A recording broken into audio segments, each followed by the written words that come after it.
Captain Ray Jarvis stared at the holographic display as his fingers hovered over the controls, the galaxy map in front of him a vast sea of stars. But one star system, Earth, was missing.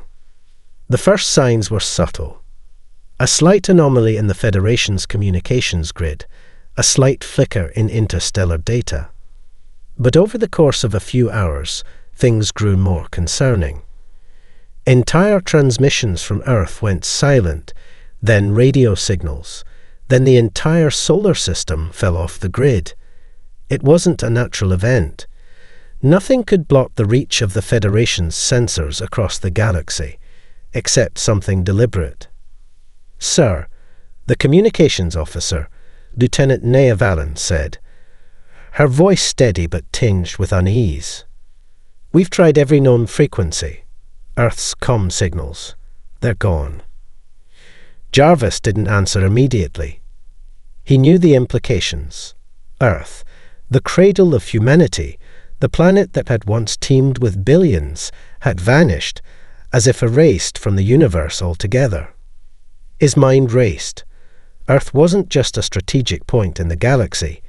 It was home to the Terran Coalition, the Federation's human representatives. They had worked hard to integrate with the galaxy's more advanced species, despite centuries of setbacks and misunderstandings. And yet, despite their progress, humanity's importance had always been downplayed. No one thought to consider that Earth's influence might be more than just technological. They had always been seen as the underdogs. But this was different. Initiating full system scan, Lieutenant Valen continued. She had already input commands, her eyes scanning the data as it poured in. No signs of massive destruction, no asteroid impact, no unusual energy signatures. It's like Earth never existed. Jarvis felt his stomach tighten. He turned to the helm officer, Commander Eric Vabin, Nea's older brother. "Plot a course for the Earth system. Full speed." Commander Valen nodded and input the coordinates. The Zephyr, the Federation's flagship, shifted slightly as the engines powered up. A hum vibrated through the hull, and the stars outside streaked into motion as the ship surged forward. The crew fell into tense silence, each lost in their thoughts. The void around them felt wrong. The blackness of space had always been a vast emptiness, but this felt different. The area around Earth was still, unnaturally still. Even the surrounding planets, the asteroid belts, the sun, they were all where they should be. And yet something was missing. The Zephyr approached the coordinates, but the more they drew near, the more unsettling the scene became. There was no human presence, no satellites orbiting Earth, no stations, not even the faintest trace of radio waves. The deep space beacons designed to keep the galaxy connected were silent. The Zephyr's sensors, capable of detecting even the smallest energy signature, showed nothing but an eerie emptiness. Not a whisper, not a pulse. What happened here?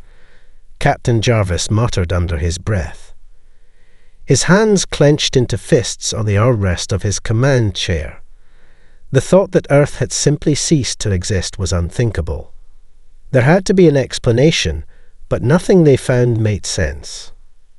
"Captain," Lieutenant Valen said, her voice cold, "I'm seeing something odd." She paused for a moment, fingers dancing across her console. Energy readings, faint but stable. Not enough to be natural. It's coming from Earth's last known position. Jarvis stood up, his eyes narrowing. "Get us closer. Now." The crew waited in tense silence as the ship edged closer to Earth's former orbit, every nerve on edge. They had no answers yet, but they knew one thing for sure. The silence around them was no accident. Something had happened to Earth, and whatever it wasn't a natural event. It was an enigma, one that threatened, to unravel everything they thought they knew about the universe. The Zephyr cruised closer to the eerie void where Earth had once existed. The tension on the bridge was palpable. The quiet hum of the ship's engines seemed to heighten the feeling of isolation, as if they were the only ones left in the universe. Captain Ray Jarvis stood at the front of the command deck, his eyes fixed on the holo display as it flickered erratically. "Steady," he muttered under his breath. There had to be something. Some explanation. "Sir," Lieutenant Nea Vallen's voice broke through the silence, and Jarvis turned to face her. She looked as shaken as everyone else, but her fingers flew across the controls with practiced precision. "We're getting some kind of residual energy readings, but it's odd. It's like the system is shifting." "Shifting," Jarvis repeated, his brow furrowed. "Yes, Captain. It's like the system is warping. Space-time itself is fluctuating in random patterns. I've never seen anything like this." Jarvis clenched his jaw. That didn't sound like anything natural. A star system warping. Impossible. The laws of physics didn't just change like that. At least, they weren't supposed to. But the readings were undeniable. Something was bending the very fabric of space in ways that shouldn't be possible. "Commander Vallen," Jarvis turned to the helm. "Get us in closer. Let's see what's happening. I want full sensor sweep. Now." The crew braced themselves as the Zephyr edged closer to the empty space once occupied by Earth. The once familiar constellation of planets and moons now appeared, as though they were suspended in a void, the stars around them slightly distorted, their light bending in ways that shouldn't have been possible. Even the gravitational pull of the sun seemed to flicker in irregular intervals. "Captain, we've reached the outer edge of the anomaly." Eric Vallen's calm voice cut through the tension. "The system looks wrong. I can't pinpoint it. It's almost like we're floating in a different dimension." Jarvis's gaze hardened. "Bring us within range of Earth's last position. Whatever happened here, we need to understand it. We can't go back without answers." "Yes, Captain," Eric replied, fingers flying across his console. Slowly, the ship adjusted its course, moving past Mars' orbit, now eerily empty, and into the center of what should have been Earth's home.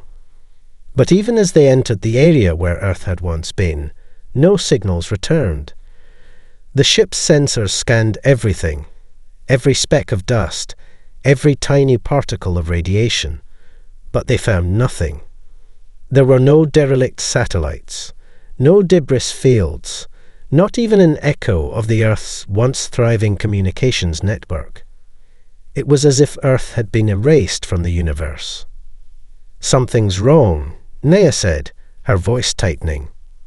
"We're not getting anything. No atmospheric data, no traces of human activity at all." Jarvis felt the unease grow in his chest. He'd seen plenty of mysterious phenomena in his time with the Federation, but this was something else. A whole planet, an entire species, wiped from existence without a trace. But why? How? And most chilling of all, who had the power to make that happen? "Captain," Eric said, his voice steady but tense, "I'm detecting an object ahead. Small. It's barely registering, but there's something out there." "Can you identify it?" Jarvis asked, heart racing. "It's too faint. We're close, though." Jarvis's eyes narrowed. "Get us to it. Now." The crew exchanged looks of unease as the Zephyr altered course once again, heading toward the mysterious object. The unknown force that had erased Earth still loomed over them, but now, perhaps, they were about to discover a piece of the puzzle. They all knew one thing for certain: whatever had happened here, it was far from over. The mysterious object, barely detectable by the Zephyr's sensors, loomed ahead. It was no larger than a few meters in diameter, a small metallic sphere that seemed to shimmer with an otherworldly glow. The ship's systems barely registered it, as though it didn't belong in this dimension at all. "Approaching now, Captain," Commander Eric Vallon announced, his voice tense, but calm as the ship slowly crept closer to the sphere. The crew's collective breath seemed to hold. This tiny object could hold the key to everything they'd been searching for. Jarvis stared at the small object through the viewport. The object floated in the empty void of space with eerie stillness. But what really made his skin crawl wasn't its size.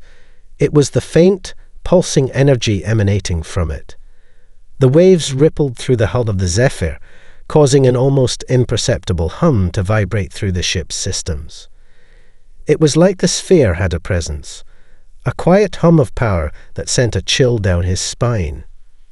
"Lieutenant Vallon, get a visual scan," Jarvis ordered. "Let's see what we're dealing with." The sphere flickered briefly, then a holographic projection burst to life in front of the crew. It wasn't a message, but something far more cryptic, an intricate pattern of symbols and glyphs, too complex to be a mere communication, too deliberate to be random. They spun in place, weaving in and out of one another, creating a dizzying pattern that seemed almost alive. "Are those human symbols?" Lieutenant Nea Vallon asked, her voice laced with confusion. She stepped forward, her eyes narrowing at the complex design. "No," Jarvis said slowly, his voice sharp with sudden recognition. "They're not human, but they are familiar. I've seen something like this before." He turned to Dr. Elijah Brooks, the Federation's top historian, a scholar known for his knowledge of ancient cultures across the galaxy. Brooks had been silent since the ship entered the Earth system, his usual calm demeanor replaced with an edge of anxiety. "Dr. Brooks," Jarvis prompted, his voice urgent. "What are these symbols? What do they mean?" Brooks stepped forward, his brow furrowed. These symbols resemble the ancient language of Earth's early civilizations," he said quietly, almost to himself. "But it's not just any civilization. It's from the period just before the Great Exile, the time when humanity was believed to have lost contact with the rest of the galaxy." Jarvis felt a twist in his gut. "What do you mean by exile?" Dr. Brooks looked at him, his expression grim. "It's a theory, Captain. One that the Federation has long dismissed as myth. The theory holds that humanity was once part of an ancient interstellar alliance, far more powerful than anything we've encountered today. They were custodians of something." His voice dropped to a whisper. "A cosmic force, something beyond our understanding." Jarvis's mind raced. "You're saying humanity was connected to something ancient, a force that the galaxy never understood."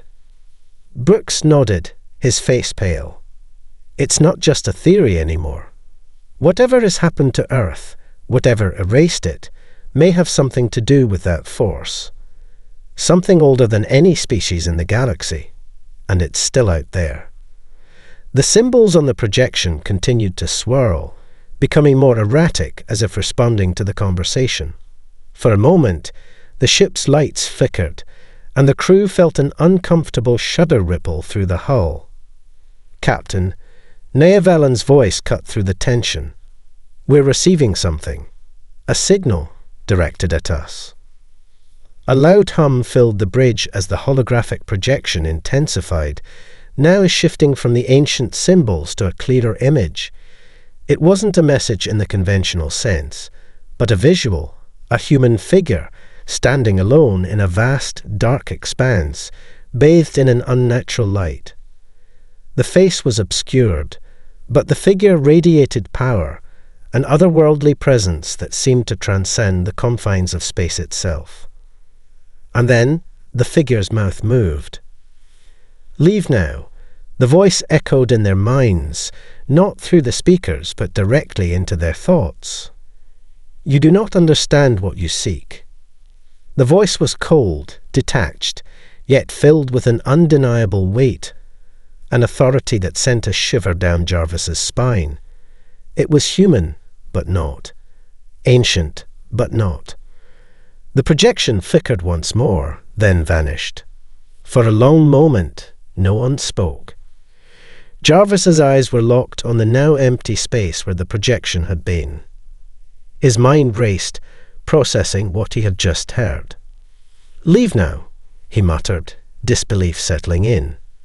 Who was that? What was that? Dr. Brooks was the first to speak again, his voice a whisper. That was no ordinary human. If that was really a human at all, then humanity has become something far more than we ever imagined. And that voice, it wasn't a warning, it was a command. From who? Jarvis asked, though he already feared he knew the answer. Dr. Brooks turned to face him, his eyes filled with a mixture of awe and dread. "From Earth," he said quietly. "From what humanity has become." Reader, feeling unsettled and eager to uncover more, let me know how you'd like to proceed. The eerie silence on the bridge of the Zephyr was broken only by the hum of the ship's systems. Captain Ray Jarvis stood motionless, his mind racing as the projection faded away. The crew exchanged uneasy glances, but no one spoke. The holographic figure had disappeared, its message lingering in their minds like a dark omen. Did anyone else hear that? Nea Valen asked, her voice trembling. That wasn't just a warning. It was a threat. Jarvis turned slowly to face his crew. His fingers drummed once on the armrest of his command chair, a gesture that always meant he was deep in thought. It wasn't just a threat, he said, his voice firm. It was a command. Whoever, or whatever, that was, it wanted us to turn back. But we're not leaving until we understand what happened to Earth. Dr. Elijah Brooks, his face pale and drawn, nodded but didn't offer a reply. His mind seemed consumed with the implications of what they'd just witnessed. Captain, this is more than just an anomaly. This is something ancient, he said, his voice trembling with a mixture of fear and awe. Those symbols, they're tied to something that predates even the first human interstellar colonies. We're dealing with forces we can barely comprehend. Yes, forces, Jarvis echoed. But the question remains, forces of what? Before anyone could respond, a blaring alarm interrupted their thoughts. Captain, you need to see this, shouted the sensor officer, Ensign Sarahan, her voice tense. I'm detecting something coming from the sphere. It's a ship. Jarvis's heart skipped a beat. A ship. There had been no sign of anything near Earth. Nothing. Yet now one had appeared, seemingly from thin air. Bring it up on screen, he ordered, his tone sharp. The image flickered to life on the bridge's view screen, showing a massive, sleek vessel that seemed to shimmer in and out of focus. The ship's design was unlike anything in the Federation's database. It was far too advanced, smooth, angular, with surface patterns that seemed to pulse with energy, almost like veins of light coursing beneath the hull. The sheer size of the ship was staggering. It dwarfed the Zephyr, a behemoth of technology and power. But what made Jarvis's blood run cold was the shape. It wasn't just a ship. It was alive. It felt like a living thing, breathing in the vastness of space, its very structure shifting and undulating as though it were made of some unknown organic material. Captain, Nea Valen's voice was low, barely above a whisper. That ship, it feels wrong. Jarvis leaned forward, his gaze locked on the image. I don't like this, he muttered. Open a communication channel. Let's see what it wants. The screen flickered again, and the massive vessel's surface rippled, like a membrane stretching to allow a presence to emerge. It wasn't just a ship, it was a being. The image solidified, revealing a human figure in a dark, flowing cloak, standing alone at the center of a vast, glowing chamber aboard the ship. The figure raised its hands slowly, and for a moment, it felt as if the entire universe had paused. Then, a voice echoed in Jarvis's mind, a voice that was not a whisper, but a heavy, commanding tone, one that seemed to cut through reality itself. "You were warned," the voice said, its words like thunder in his mind. "Return to your own. You do not belong here." The tone of the voice was unmistakable, human, but not. Powerful, but detached. It carried with it an unspoken threat, the kind of warning that sent chills down the spine of anyone who heard it. The figure's eyes, if they could even be called eyes, glowed with a blinding intensity, an otherworldly light. The glow seemed to pulse in time with the ship, and as it did, Jarvis felt the fabric of space itself bend. The universe felt unstable, fragile. "Who are you?" Jarvis demanded, his voice steady despite the growing unease. "What happened to Earth? Why did you take it?" The figure didn't answer at first. It simply stood there, silent, its eyes fixed on the crew of the Zephyr. "You will not find what you seek," it said at last, its voice both ancient and beyond human comprehension. "Earth is not lost. It is ascended." The transmission cut abruptly. For several long moments, no one spoke. The words hung in the air like a weight, pressing down on them all. "Ascended." Neavalan whispered, "What does that even mean?" Dr. Brooks was the first to respond, his voice hoarse. It means Earth has transcended. Whatever happened to Earth, it's no longer the planet we knew. It's become something else entirely. And that thing, that ship, those people, they are part of it. Jarvis stood, his fists clenched. His mind was racing. So it's not gone. Earth hasn't been destroyed, it's been transformed. But why? And why warn us? The bridge fell silent once more. The crew was left to grapple with the enormity of the revelation. Earth had ascended, but to what? And why had it left behind these cryptic messages, warnings they couldn't yet understand?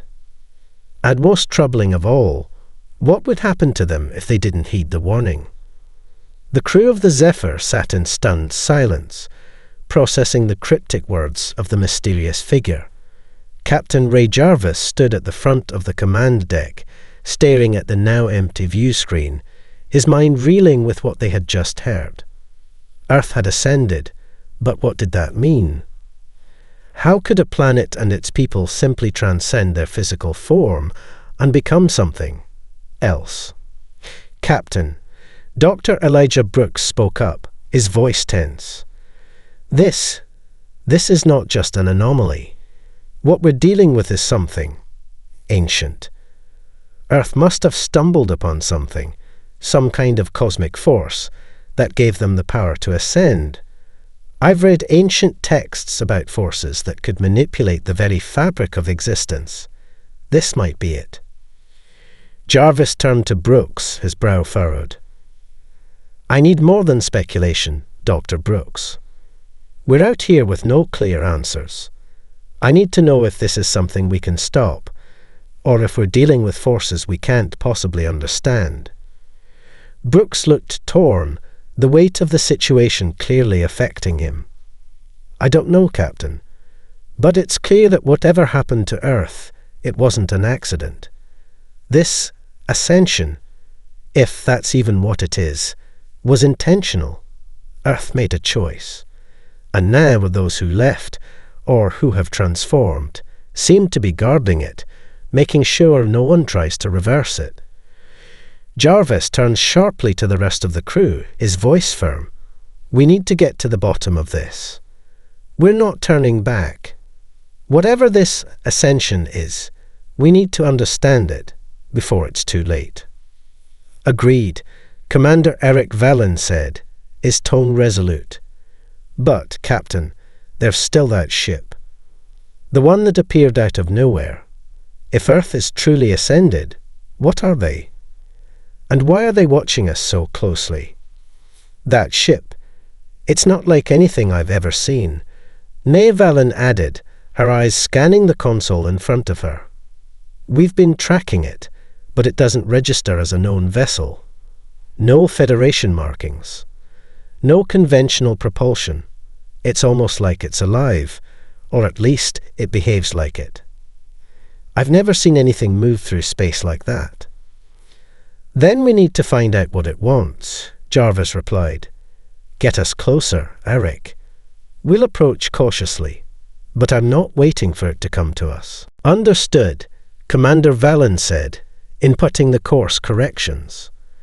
The ship groaned as the Zephyr adjusted its position, slowly making its way toward the strange vessel. Outside the viewport, the strange energy fields surrounding the ship shimmered, as if responding to the Zephyr's approach. Jarvis watched the strange, living ship grow larger as they moved closer. The surface rippled with pulsing light, like veins of energy running beneath its skin, and its presence felt like an overwhelming weight in the air. The feeling of being watched grew more intense with every passing second. We're within range of communication, Captain, Nea Vallon reported. Open a channel, Jarvis ordered, his voice steady despite the unease building in his chest. Let's see if we can talk to whoever, or whatever, is on that ship. The moment the channel was open, the same voice from before echoed in their minds, a voice that was calm, yet authoritative, as if it had been speaking to civilizations across the stars for eons. You still seek answers, human, the voice said, its tone cold, almost disappointed. Your questions will only bring you closer to what you cannot understand. Jarvis felt a shiver run down his spine. We need to know what happened to Earth, he said, his voice unwavering. What is this Ascension? What did you do to them? The figure aboard the ship was silent for a moment. Then the voice responded, almost pityingly. Humanity has surpassed the limits you once believed to be your own. What was once Earth is no longer tied to your understanding of the universe. It has evolved. Into what? Jarvis pressed, refusing to back down. Into something beyond the flesh, beyond time, beyond space itself. What is Ascension to you, Captain? To transcend the physical, to become one with the cosmos. You are still bound by your limitations. But the answers you seek will not come from us. You must look within yourselves. The transmission abruptly ended.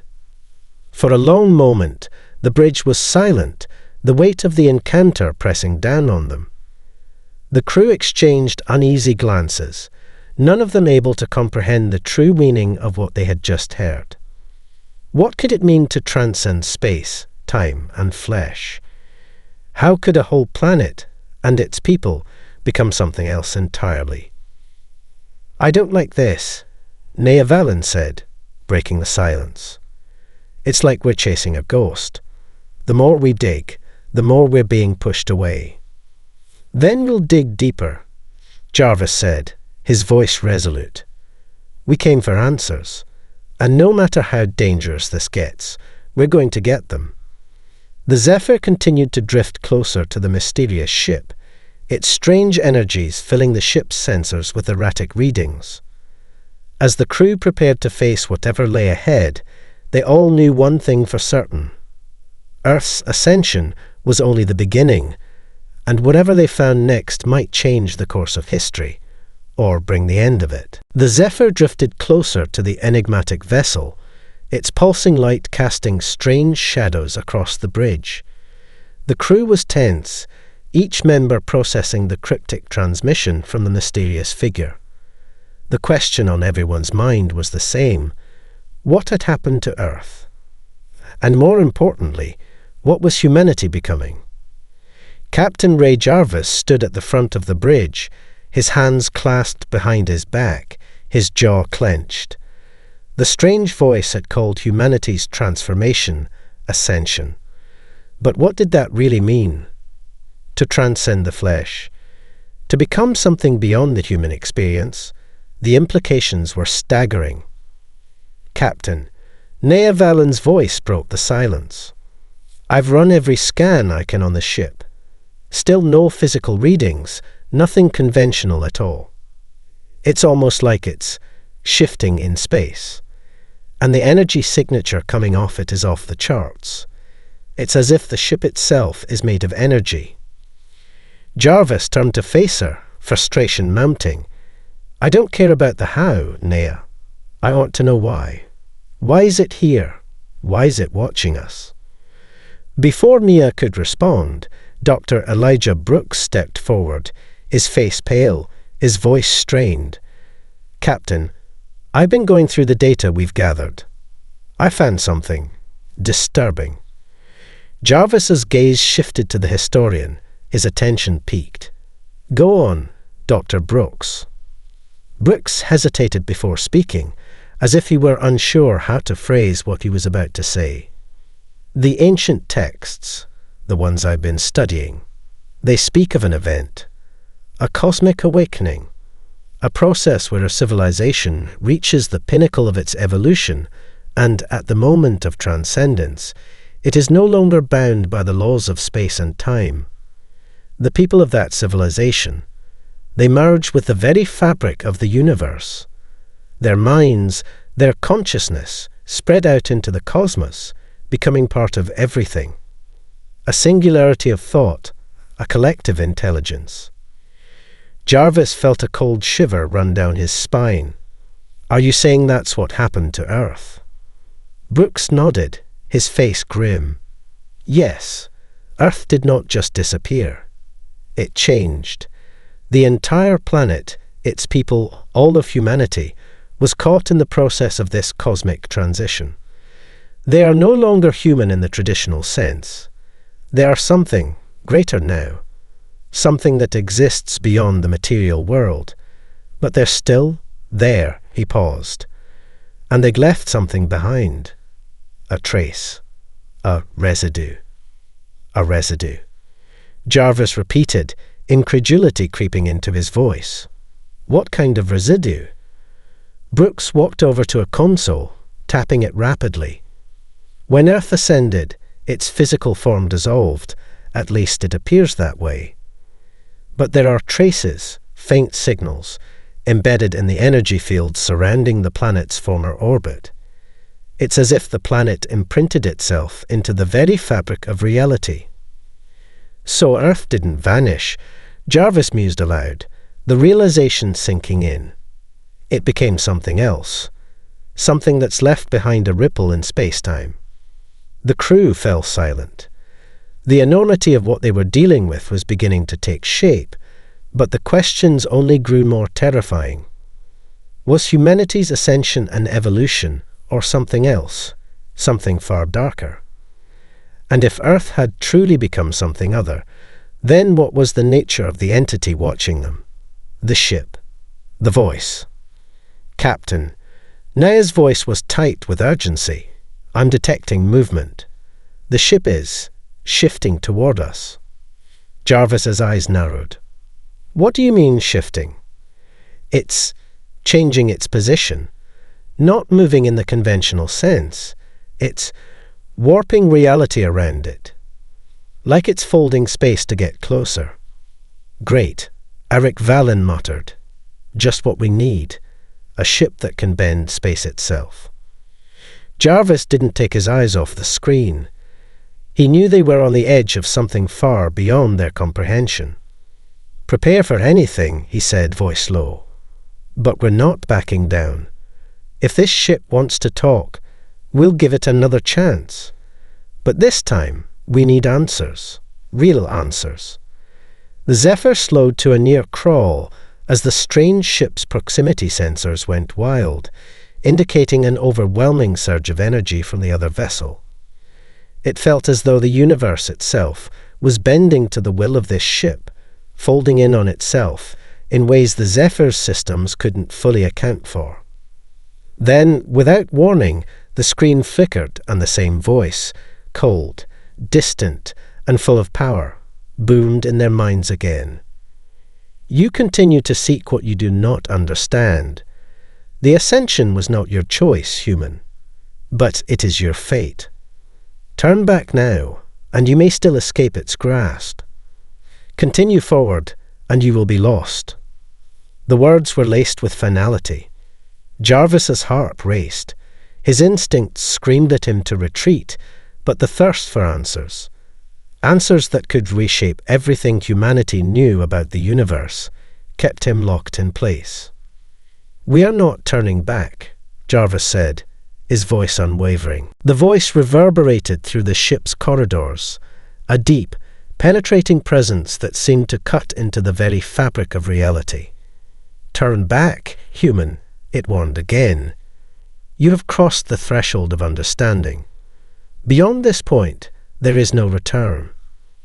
Captain Ray Jarvis stood resolutely at the helm, his jaw set, his eyes fixed on the pulsing form of the ship that seemed to distort space itself.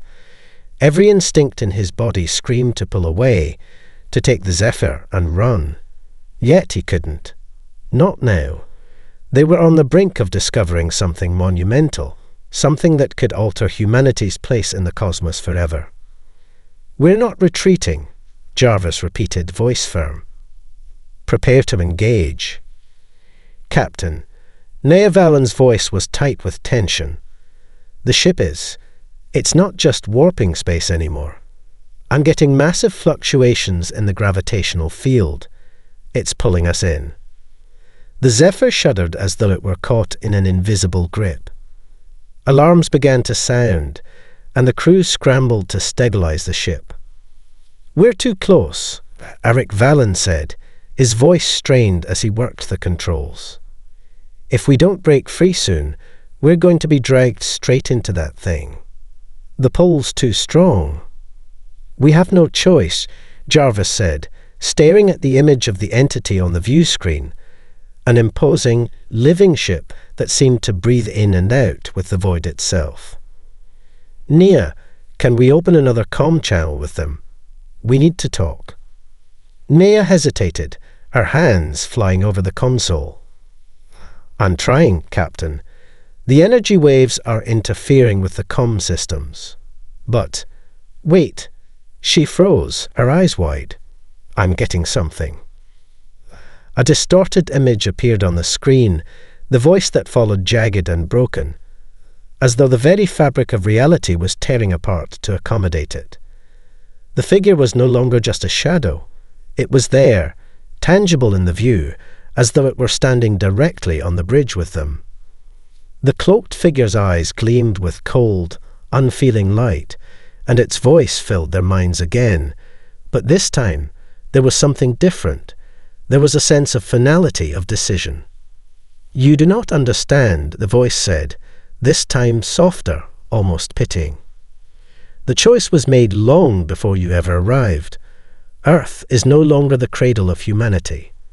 It is the first step in the great transition. You are too late to stop it." Jarvis clenched his fists. "What is this transition? What have you done to Earth?"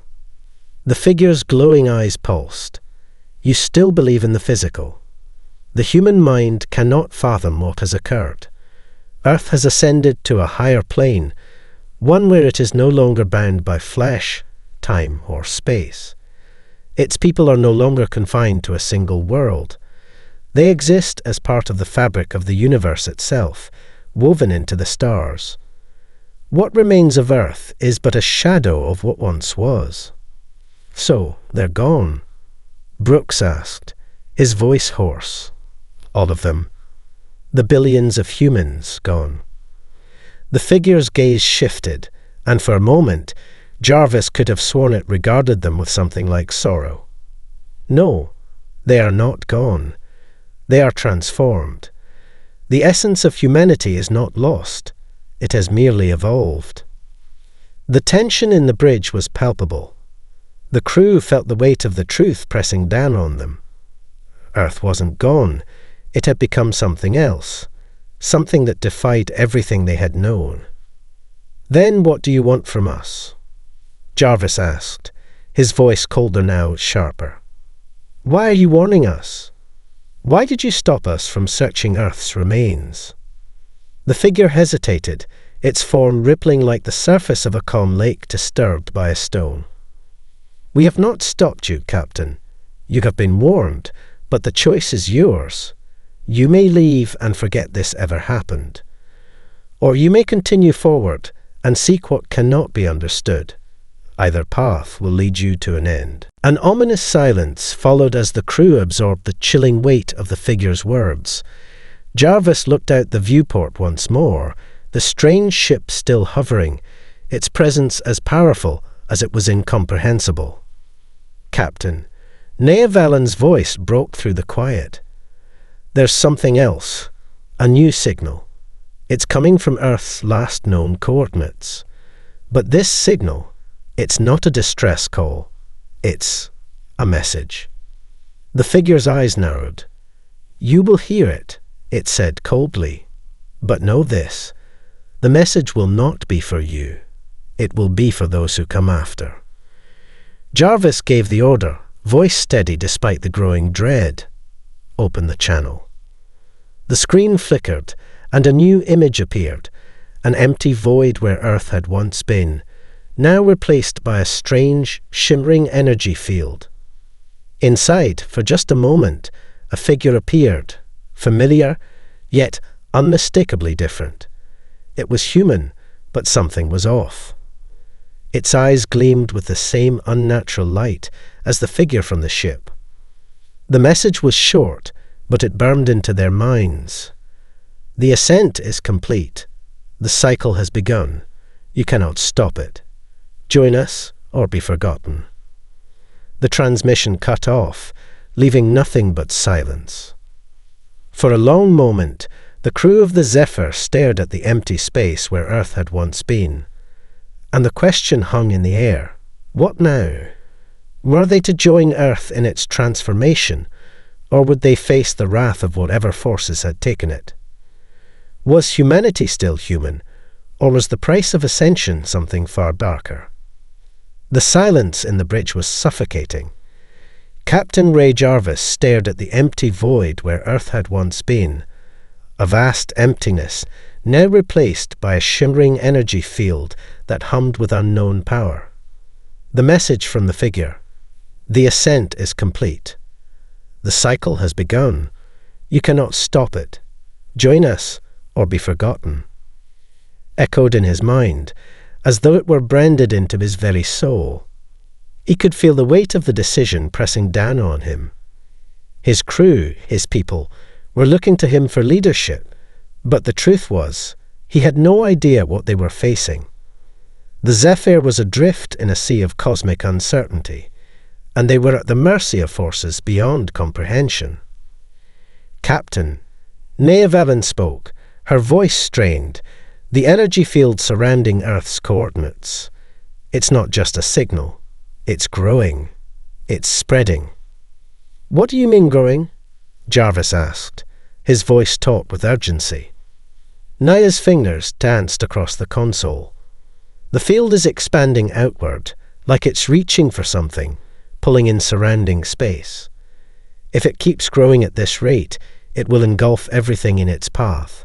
Planets, stars, entire systems. It's like a contagion." "A contagion of what?"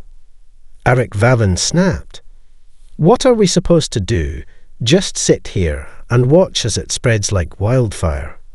We've got no way to stop it." "Hold on," Dr. Elijah Brooks interrupted, stepping forward, his brow furrowed in thought. "The message. The figure said that we had a choice. Join us or be forgotten." Jarvis turned to face him, his eyes steely with determination.